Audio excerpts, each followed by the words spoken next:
Okay, welcome back to another exciting episode on AA Creek. So, uh, again, I've was been trying to help out some folks on their drawings and looking at some of these and saying, okay, they having a good draftsman around to redline your drawings and make you feel small is actually a really good thing to happen. I, as you know, am more of an engineer than I am a draftsman, but uh, you know, some things we'd still need to be a little particular about, and that is trying to meet a minimum standard. So, first thing, uh, if I were to be marking this up or grading it, first thing I would have to write on here is maybe we'll just do a note. Um, okay, not ANSI standard. Okay. Two, let's see.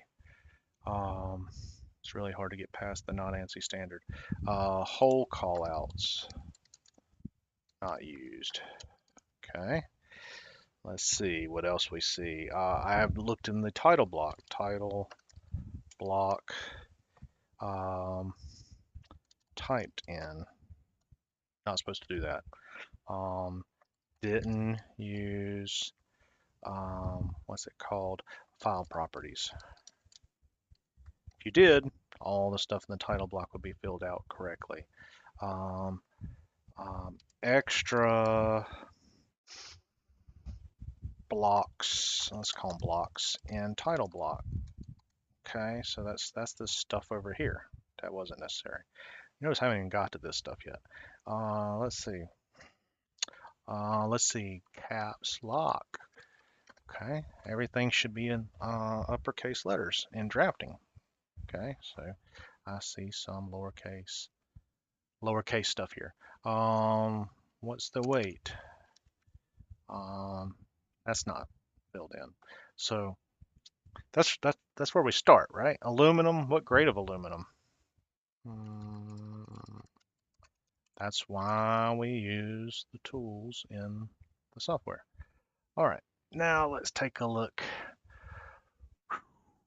Again, it's hard for me to look at it and not in an ANSI standard. Um, well, let's fix that. Let's fix that, and so maybe I can look at it a little bit easier. Let's we go to our file properties, go to our document standard. Overall drafting standard should be ANSI.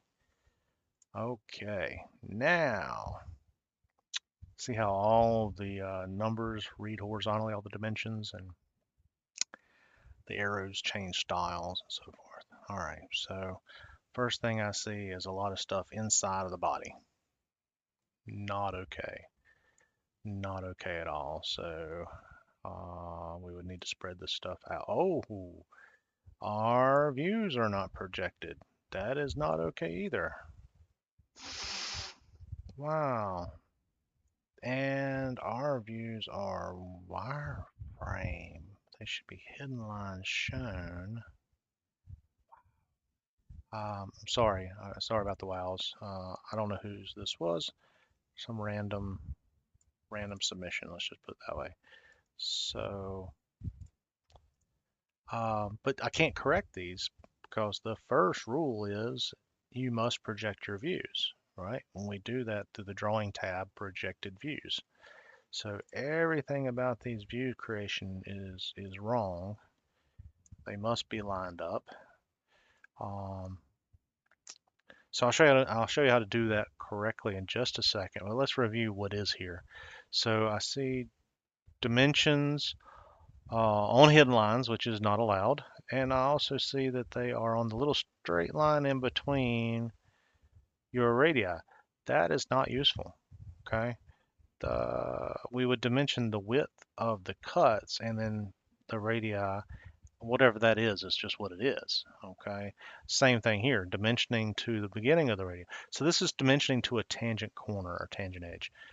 Not useful. Okay, so all this goes away. This whole view goes away actually because it's not projected. Um,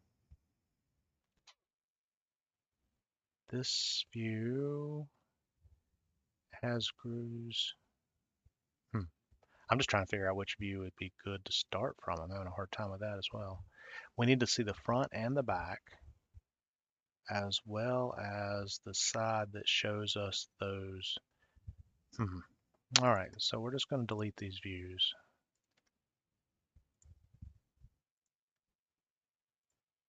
And we can delete our note now too. All right, and then let's determine what is a good orientation to start from. We need to see those. Oh, this might work. We need to see those. We need to see them from the other angle. So let's project there. So now we can see the depth. Okay, so we'll call this our front view, this a bottom view. And then we need to see the both sides as whole because it's different on each side. So we'll need to project again, a left and a right. And, in the end, we're going to need an isometric as well. So we may have to play with our scale of this sheet to fit it all in. We'll see. Let's project off that front view the isometric. Now, isometrics do not get hidden lines shown. Okay. And their tangent edges are shown with a font. And the tangent edges in all of these should be removed. Okay, we don't show tangent edges in our standard multi-views. Okay, don't want a dimension to them. All right, so now let's see what a good drawing of this might look like. Again, I'm not cleaning up the title block in this one. Let's focus on the views. Try and make the video a little shorter. So we go to orientation and let's start with sizing and locating. Okay, so starting with my front view, what I've got a lot of going on here is these three cuts. Let's see how wide they are. They're all different. I can see that already. Okay.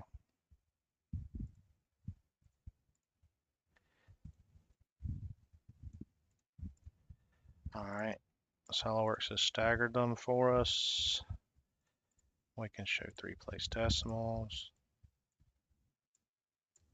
Still a little cluttered to see what's going on, isn't it? So sometimes what we do is we stagger them in order, so it's kind of obvious. 1, 2, 3. That helps sometimes with the person reading your drawing. We also need to know where these cuts start. Just not enough room on this side to show all that. So, but we can line up with this over here, can't we? So what would we do? Maybe we would say where they begin on this side. And there's not enough room to stagger it all out there, is it? We'd be running into these. So maybe, again, this is a good use for a ordinate dimension. Establish this is our 0. We start at the beginning of each of those. And I still, even with an ordinate dimension, had to slide them away from each other just because of how we staggered this. All right, but that gives us the beginning of each of those cuts from that left side. And then we have the beginning. There we go. We have the beginning of the cuts. And we have the width of the cuts. Okay, so where the edge of them are and how wide they are. Next, we need the depth in that direction and the depth here. So smart dimension, the depth or the length of the cut, if you will. That's what you want to call it. Might have been cleaner to put it over here so it's not so close to that one. Remember, clarity is the key. Did anybody else notice that there was something weird there? No, okay. I think we're solid. All right, so there's the length of the cut and the width of the cuts. Now let's say the depth of the cuts we will show on this view. And again, 3 decimal places seems appropriate on such a small feature. All right. Size and locate, size and locate. So we did our sizing and locating on those. Only thing left is the radius in the back corner there of those cuts. Is that a, that looks like just a guesstimate. So we'll stick with 2 and we will make that a typical radius. Okay. So that's typical of all those cuts. Now, what are we missing? We still don't have the full width of the part. We could add it to this ordinate dimension. Man, this thing, we're really running out of room here. Okay. We could add it to this ordinate dimension if we like. So we can right click, add to ordinate, and select that edge. And overall width, 1.69, 2 decimal places. I think that is just fine.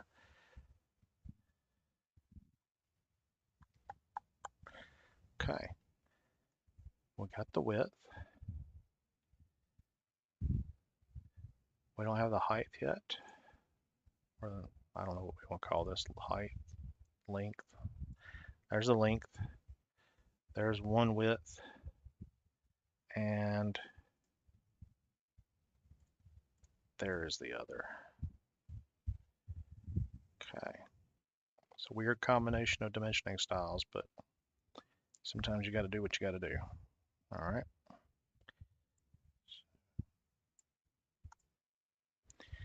Okay. Sorry for the pause. I'm just kind of looking over this thing saying, okay, what's left? All right, so let's do our hole callouts. So hole callout. We want to get the visible edge from this side of the block. Okay. So from this side, that should be a standard hole wizard hole. I don't recognize it right off, but that could be. Hopefully it is. But then from this side, this one's an oddball. Okay, this was just a bored hole to fit the handle. Let's make some space for it to get it over there. So I had to get the bend in the elbow, or the elbow of the leader line outside of the object. There's a little bit of space. Yeah, pretty tight here. Okay, so now we just need to locate. All right, so we will, let's see, what have we dimensioned from? We have dimensioned from the left side, so that doesn't matter. That's only going to be depth. We've dimensioned from the bottom, so we want to stay consistent there. So from the bottom to the visible line is 2 inches from the bottom, okay, which is halfway across. That's good. And then it is 0.83, which I guess, yep, looks like it is halfway across that way too. So you have a choice of dimensioning it this way, or, oh, by the way, you could add this as a note over here and say opposite side, but it's cleaner to show that. So we have 2 options here. If it's important that it is this distance off of these edges, then you stick to this style. Dimensioning in this style in general is not a big deal. If you want to do it that way, that is just fine. But it does determine what you end up with, right? If you have 3 decimal places here, there's something called tolerance stack up. You're talking about giving it a lighter tolerance there, but a tight tolerance here. It really needs to be from that edge. If your plan is you want it to be centered, well, then maybe you should just use center lines and indicate that, hey, I want this thing to be centered. okay? And if you do that, then you're also going to want to put your centerline note on it. And that will replace putting in those X and Y dimensions. So if we go to note and we go to the symbol, add symbol button, see if you hover, centerline is the most common symbol. We place that first one inside of that box and we can place it twice there and there. And it really shouldn't be necessary over here because this one is supposed to be centered up with those. If we wanted to make sure of it, we'd have to add some GDT that we're not getting that fancy. So I say fancy just because it is something you need to learn, but we're just a little early for that. I just did a Control C and Control V, by the way. Copy and paste. But there's the problem with doing that. If you don't place your note inside of the view when you first drop it off, it doesn't ride with the view. So that's why you see me every time dropping it off in the view and then moving it to the end of the center line. So now it rides with the view. Okay. I've got stuff hanging over my title block. We may, do I have to change the scale? I can avoid changing the scale if I clean up the title block just a little bit. So edit sheet format. I'll do this quickly. Trim entities. We don't need this block over here. This is all extra stuff that we're just not going to be playing with anytime soon. So why have it there? And then I can sketch this down just a hair. And that should give me enough.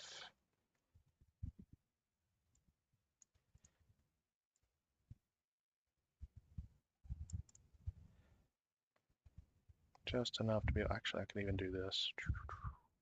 Really tucking this stuff up close.